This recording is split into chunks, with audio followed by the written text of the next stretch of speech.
Directed energy weapons ऐसे हथियार जो किसी खास प्रकार की ऊर्जा को इकट्ठा करके किसी एक टारगेट पे हमला करते हैं। इससे टारगेट या तो जल जाता है या फिर उसकी इलेक्ट्रॉनिक तकनीक, संचार सिस्टम, नेविगेशन प्रणाली खराब हो जाती है। इससे वह दिशा भ्रमित हो जाता है, अपने बेस से कनेक्ट नहीं कर पाता। डायरेक्ट एनर्जी वेपन से दो तरह के हमले किए जाते हैं, पहला लेजर लाइट और दूसरा इलेक्ट्रोमैग्नेटिक तरंगें। लेजर से हमला करके फाइटर जेट्स, ड्रोन्स, जंगी जहाज, टैंक्स आदि को नष्ट किया जा सकता है। इसमें काफी तेज ऊर्जा का बहाव होता है जो सामने मौजूद चीज को जलाकर खाक कर देता है। डीआरडीओ एक खुफिया प्रोजेक्ट पर काम कर रहा है और उसी का नाम है काली। क्या है काली की ताकत? काली भारत का एक महाशक्तिशाली रक्षक हथियार है जो कि दुश्मन के किसी भी हमले को नाकाम कर सकता है। इसके सामने विशालकाय टैंक, अत्याधुनिक लड़ाकू विमान, उन्नत मिसाइलें भी फेल हो जाती हैं।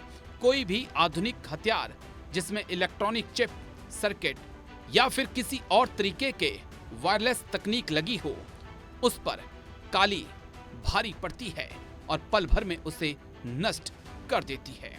कैसे काम करता है काली? भारत का शक्तिशाली हथियार काली इलेक्ट्रोमैग्नेटिक तरंगों का तूफान पैदा करने वाला यंत्र है जो सेकंड्स के अंदर भारी मात्रा में तरंगों की बौछार करता है, जिससे ये अपने संपर्क में आने वाले किसी भी इलेक्ट्रॉनिक उपकरण को ठप कर देता है।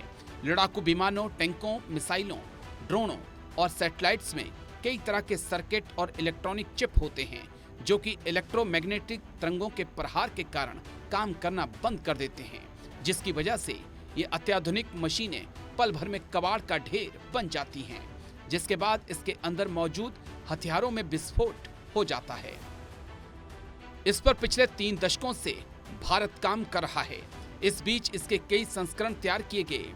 सबसे पहले काली 80 विकसित किया गया, जिसके बाद काली 200, फिर काली 5000 और अब काली 10,000 विकसित किया जा चुका है। काली के निर्माण की प्रक्रिया में भाभा एटॉमिक रिसर्च सेंटर और डीआरडीओ मिलकर काम कर रहे हैं। इस हथियार के बारे में भारत सरकार भी ज्यादा जानकारी नहीं देती।